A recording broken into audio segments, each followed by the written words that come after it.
Hello दोस्तों, welcome back to my channel. आज हम यहाँ पर बात करेंगे retirement, death and dissolution of partnership से रिलेटेड क्वेश्चंस की। अगर आप इस चैनल पर नए हैं तो प्लीज़ चैनल को सब्सक्राइब कर लीजिए, साथ ही बेल आइकन पर क्लिक भी जरूर कीजिएगा, जिससे कि आने वाले वीडियो का नोटिफिकेशन आप तक पहुँच जाए। और आपको वीडियो पसंद आती है तो इस वीडियो को लाइक करना मत भूलेगा, साथ ही साथ अपने फ्रेंड्स के साथ भी शेयर कीजिएगा, जिससे कि वो भी अपने एग्जाम की प्रिपरेशंस कर पाएँ। सबसे पहले क्वेश्चंस देखते हैं क्या पूछा गया है हमसे। क्वेश्चन है हमारा यहाँ पर, अंडर गार्डनर वर्सेस मूरे रूल। अब आपने ये रूल के बारे में जरूर पढ़ा होगा और इससे क्वेश्चंस जरूर बनता है। तो पूछा गया है इस रूल के अंदर, in the event of dissolution of partnership firm, solvent partner will have to share the deficiency of solvent partners in profit sharing ratio, adjusted capital ratio, sacrificing ratio या फिर नन ऑफ दीज। बताइए।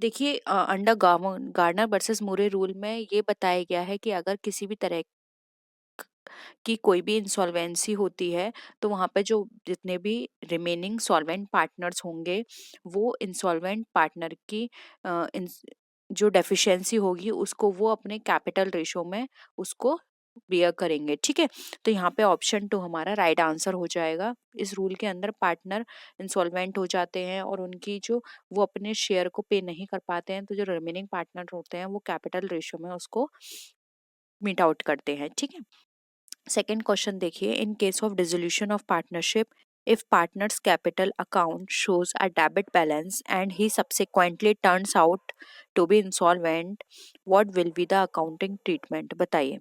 The loss has to be borne in the capital ratio by the solvent partners. The loss has to be borne in the existing profit sharing ratio. The loss has to be borne in adjusted profit sharing ratio after insolvency.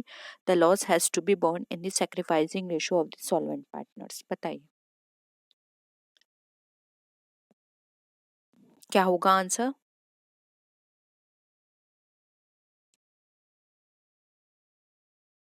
देखिए, पूछने का तरीका अलग था, कहना ये वही चाह रहे हैं कि अगर इंसॉल्वेंसी होगी किसी पार्टनर की तो अदर पार्टनर्स कैसे उसको बॉन्ड करेंगे। तो यहाँ पर हो जाएगा अपने अपने कैपिटल रेशो के हिसाब से जो भी सॉल्वेंट पार्टनर्स होंगे उस डिफिशियंसी को पूरा करेंगे। ठीक है, नेक्स्ट क्वेश्चन पर आइए। As per the rule of Gardner versus Murray, the deficiency of the solvent partner is shared by the solvent partners in their.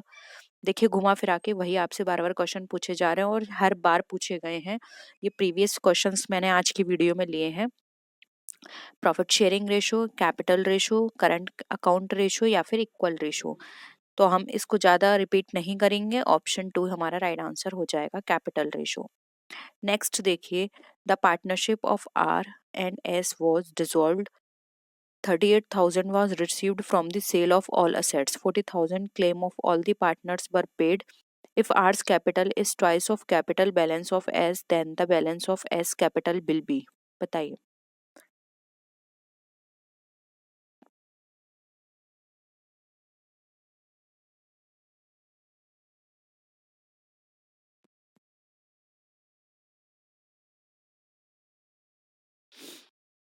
देखिए, सबसे पहले टोटल हमारे यहाँ पे कितनी अमाउंट हमें मिला सेट्स को सेल करने से, 38,000, जिसमें से 14,000 क्या है हमने पे कर दिए। तो रिमेनिंग हमारे पास यहाँ पे कितना बचा,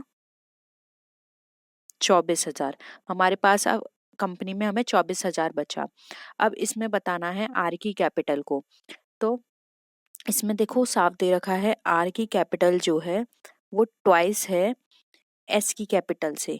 तो ये हम ऐसे कर सकते हैं, आर और एस का रेशो कैसे होगा, 2:1 का होगा। तो यहाँ पर ऐसे निकाल सकते हैं एस की कैपिटल को, जैसे कि टोटल कैपिटल अब हमारी बची अमाउंट 24,000 मल्टीप्लाई बाय 1/3 करेंगे इसका, तो ये 1/3 कितना निकल कर आएगा हमारा, 8,000। यहाँ पर ऑप्शन हमारा 3 राइट आंसर हो जाएगा। ठीक है, नेक्स्ट क्वेश्चन पर आइए। नेक्स्ट क्वेश्चन देखिए, When any partner retires and the remaining partners carry on the business with the firm's property without any final settlements of accounts, the outgoing partner is entitled to interest at the rate 6% per annum of the amount due to him, such share of profits as may be proportionate to his share of the firm's property, interest at mutually agreed rate, interest at the rate charged by banks on the amount due to him. बताइए।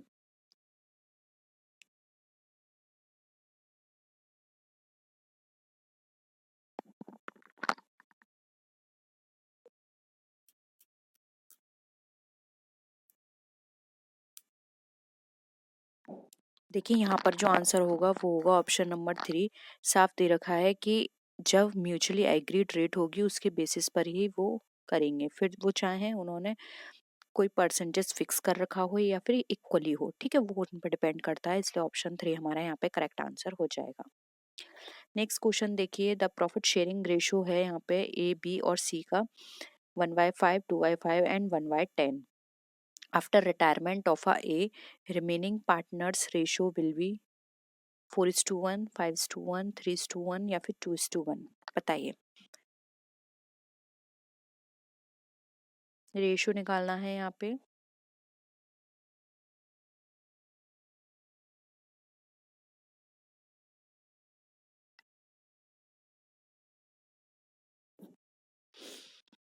देखिए आप इनका सबका जो नीचे दे रखी हैं different values हैं, तो आप इनको बराबर कर लीजिए। ये 10 है, 5:2 यानी कि ऊपर आ गया 2/10। यहाँ पे 5 है, ये भी 10 से 2 टाइम आता है तो ऊपर 2 टाइम कर दिया 4, ये भी 10 हो गया और ये हमारा तो है ही, ठीक है। 2:4:1 इनका रेशियो हो गया। सॉरी यहाँ पे 1 नहीं आएगा,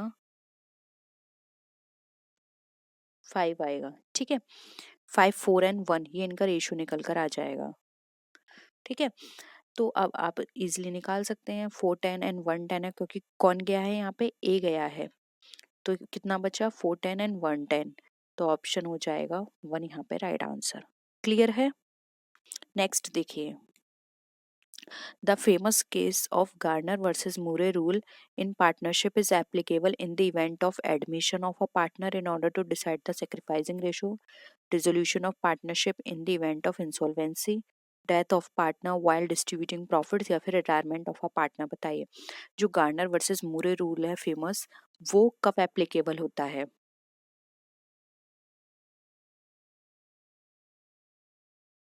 बहुत ही सिंपल है, आप लोगों ने कई बार पढ़ा होगा। ये रूल अप्लाई होता है जब भी हमारा डिसोल्यूशन होता है पार्टनरशिप का इन द इवेंट ऑफ इंसॉल्वेंसी, तो ऑप्शन 2 हमारा यहाँ पे राइट आंसर हो जाएगा। नेक्स्ट देखिए, in the absence of any contract to the contrary, capital profit of dissolution of a firm partnership firm is shared among partners in equal ratio, capital ratio, profit sharing ratio या फिर none of this.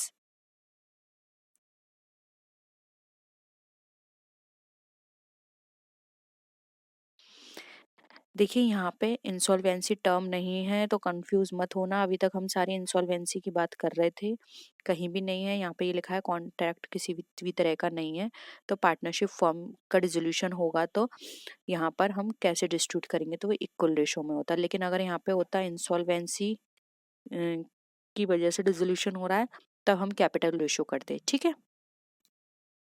Next देखिए, at the time of retirement of a partner, profit on revaluation of assets and liabilities is credited to capital account of retiring partner, capital account of all partners in their old profit sharing ratio, capital accounts of remaining partners in their gaining ratio, capital accounts of remaining partners in their new profit sharing ratio. बताइए क्या होगा answer.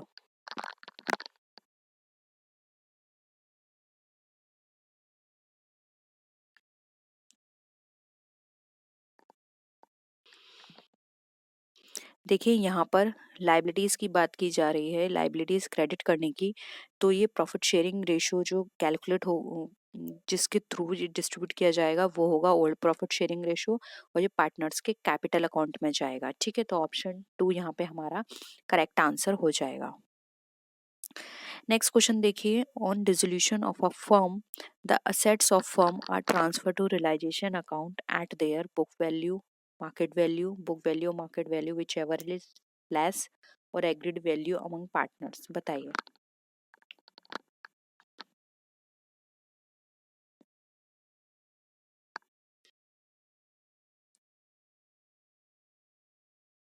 क्या लगता है? देखिए, realisation account में जब भी हम अपनी फर्म की असेट्स को ट्रांसफर करते हैं तो वो ऑलवेज बुक वैल्यू पे ट्रांसफर की जाती है। ऑप्शन 1 हमारा यहाँ पे करेक्ट है। नेक्स्ट क्वेश्चन पर आइए, on the dissolution of firm the amount realised from an unrecorded assets is transferred to revaluation account, realisation account, partners capital account, credit side of cash account. बताइए।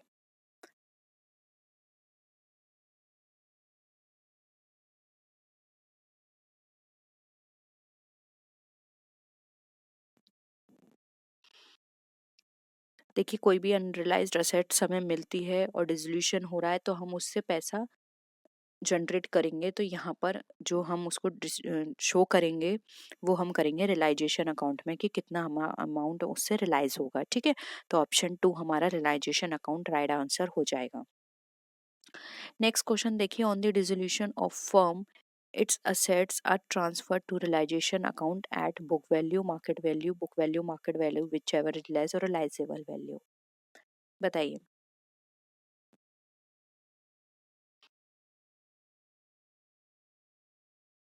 क्या होगा? अभी इसी तरह का हमने क्वेश्चन किया था। ऑप्शन हो जाएगा 1 बुक वैल्यू। ठीक है, नेक्स्ट देखिए, on dissolution of a firm and unrecorded liability. अभी हमने अनरिकॉर्डेड असेट्स की बात की थी, अब यहाँ पे अनरिकॉर्डेड लायबिलिटी की बात की जा रही है, तो वो कहाँ जाएगी?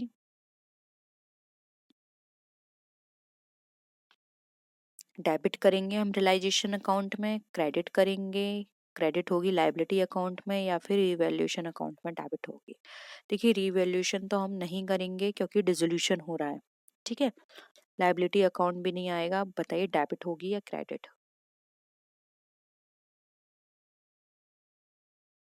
देखिए, लायबिलिटी की बात की जा रही है तो लायबिलिटी को हम डेबिट करके शो करेंगे, तो ऑप्शन 1 हमारा यहाँ पे करेक्ट आंसर है। नेक्स्ट क्वेश्चन देखिए, on dissolution of a firm the balance of provision for bad debts account is transferred to general reserve account, debtors account, realisation account, या फिर पार्टनर्स कैपिटल अकाउंट।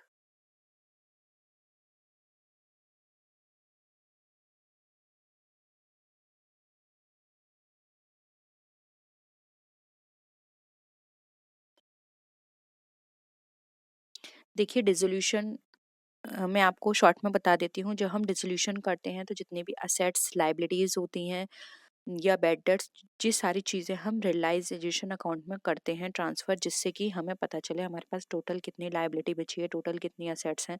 तो इन सब का ट्रीटमेंट रियलाइजेशन अकाउंट में होता है, इसलिए यहाँ पर हमारा थर्ड ऑप्शन करेक्ट हो जाएगा। नेक्स्ट क्वेश्चन पर आइए, when the partnership firm is dissolved the following account is open in the books of firm: revaluation account, profit and loss adjustment account, realisation account, profit and loss appropriation account. बताइए क्या होगा answer?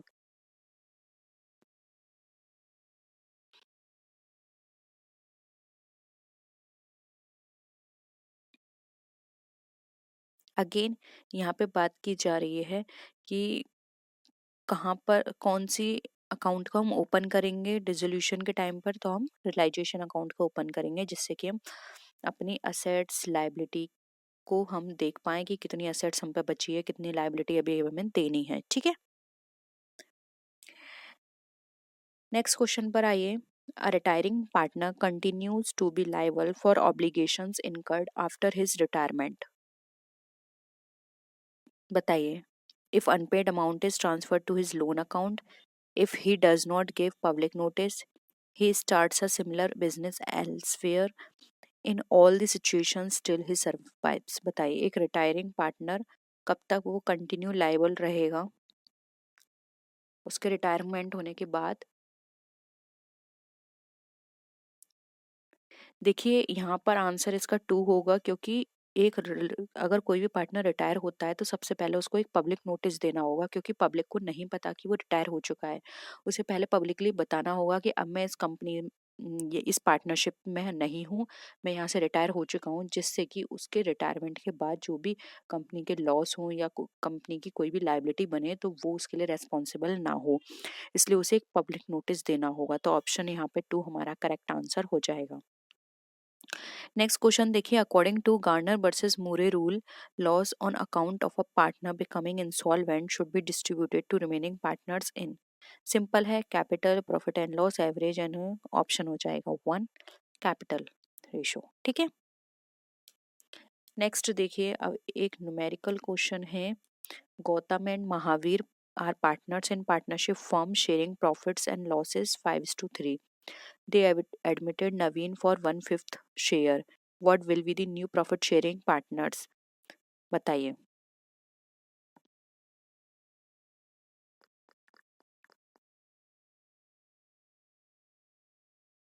इसको कैसे निकालेंगे? देखिए, माना एक profit होता है जिसमें से एक प्रॉफिट में से 1/5 भाग कौन ले लेता है? हमारा नवीन। तो बचा कितना रिमेनिंग? 4/5।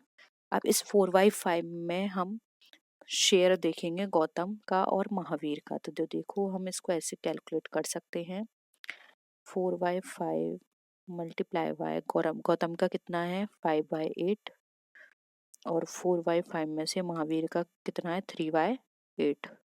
अब इसको निकाल लो, इनका एलसीएम लो। 5/8 या 40, 5 में 40 कितनी टाइम आता है? तो इस तरह से आप, या फिर अच्छा ये मल्टीप्लाई है तो डायरेक्ट इसका 20 कर दो, और ये 40 है, ये हो गया 12। ठीक है। तो हम यहाँ पर इसका कैसे निकालेंगे? ये हो गया 20, इसका हो गया 12, 20, इसका हो गया 12, उसका था 1/5। 1/5 को अगेन हम 1/8 से लेके चलेंगे तो हमारा कितना निकल कर आ जाएगा? उसका था 1/5, इसको भी हम 40 से करेंगे तो ये इसका हो गया 8। तो अब इसका हम सिंपल निकाल लेते हैं। ये किससे कटेगा? 4 से ये चला जाएगा, 4 से ये चला जाएगा, 4 से ये चला जाएगा, 532 हो गया। ऑप्शन 2 हमारा यहाँ पे करेक्ट आंसर है। ठीक है। नेक्स्ट देखिए, in the event of death of a partner, the joint life policy amount should be credited to partners amount of all the partners in profit sharing ratio, remaining partners in profit and loss sharing ratio, only in the account of deceased partner, या फिर none of the above। बताइए।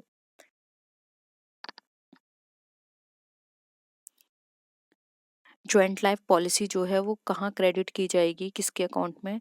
तो देखिए, एक सभी partners के नाम से एक पॉलिसी ले ली जाती है जिसका नाम है ज्वाइंट लाइफ पॉलिसी।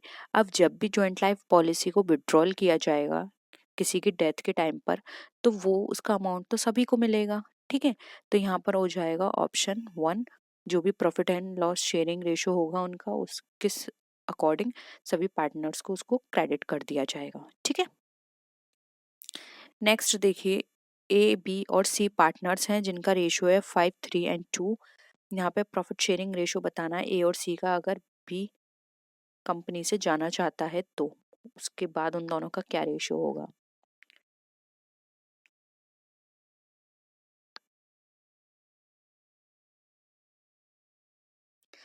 सिंपल है, बी जा रहा है तो बी का हम हटा देंगे, बचा क्या? 5/2। ऑप्शन 3 हमारा यहाँ पे करेक्ट आंसर हो जाएगा। ठीक है। इसमें ज्यादा कैलकुलेट करने की हमें जरूरत ही नहीं है। नेक्स्ट देखिए, अगर एक पार्टनर है जो जाना जा रहा है फर्म से, उसकी गुडविल डेबिट होगी रिमेनिंग पार्टनर्स के अकाउंट में किस रेशियो में? सेक्रीफाइस, प्रॉफिट गेन, ओल्ड या न्यू? देखिए, जब कोई आता है तो सेक्रीफाइस रेशियो में जाती है, और जब कोई जाता है तो वो किस रेशियो में जाती है? गेनिंग रेशियो में। तो ऑप्शन 2 यहाँ पे हमारा करेक्ट हो जाएगा। नेक्स्ट क्वेश्चन पर आते हैं। On dissolution of a firm while transferring the assets to realization account, the realization account is debit और क्रेडिट और नन ऑफ द above। बताइए क्या होगा इसका आंसर?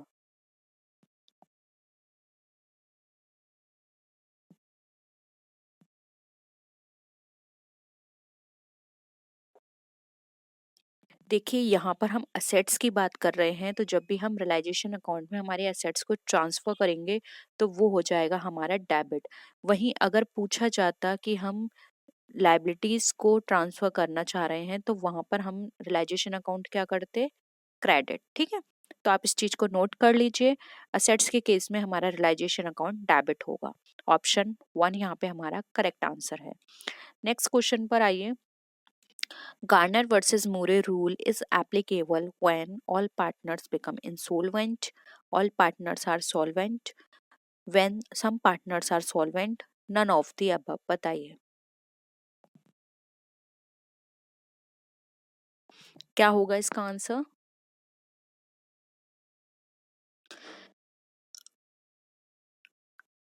देखिए गार्नर वर्सेस मूरे रूल पहले हम थोड़ा सा डिस्कस कर लेते हैं। ये हम हमेशा वहाँ एप्लीकेबल होता है जहाँ पे one or more partner become insolvent but not all of them, यानी कि एक एक या एक से ज़्यादा भी इंसॉल्वेंट हो सकते हैं, लेकिन ऐसा ना हो कि सारे ही वहाँ पे इंसॉल्वेंट हो जाएं। कोई ना कोई वहाँ पे बचना चाहिए जिससे कि वो उनकी इंसॉल्वेंसी को अपने कैपिटल रेशियो से कवर कर पाए। ठीक है, तो इस केस में जो भी लॉस होगा रियलाइजेशन पर वो बर्न किया जाएगा सॉल्वेंट पार्टनर्स के द्वारा उनके कैपिटल के रेशियो में। ठीक है, और डेफिशिएंसी को जिससे कि वो वहाँ पे कवर कर पाए, इसलिए यहाँ पर ये जानना बहुत आवश्यक है कि सारे पार्टनर्स नहीं होने चाहिए, एक या दो पार्टनर्स बचने चाहिए, सॉल्वेंट सारे नहीं होने चाहिए। ठीक है, तो ऑप्शन 3 यहाँ पे हमारा करेक्ट आंसर हो जाएगा। तो यही था हमारे आज के सारे क्वेश्चंस। होप यहाँ पर सारे क्वेश्चंस आपको क्लियर हुए होंगे। इससे रिलेटेड और भी क्वेश्चंस हैं, हम उनको भी जल्द से जल्द डिस्कस कर लेंगे। और आपको वीडियो अगर पसंद आई तो वीडियो को लाइक कीजिए, फ्रेंड्स के साथ शेयर कीजिए, और किसी भी तरह की कोई भी क्वेरी लगती है, किसी पर्टिकुलर टॉपिक पर वीडियो चाहिए तो आप नीचे कमेंट सेक्शन में बता सकते हैं। अभी तक चैनल ने सब्सक्राइब किया है तो प्लीज़ चैनल को सब्सक्राइब भी जरूर कर लीजिएगा। नेक्स्ट वीडियो में हम आपसे फिर मिलेंगे, तब तक के लिए टेक केयर, बाय बाय।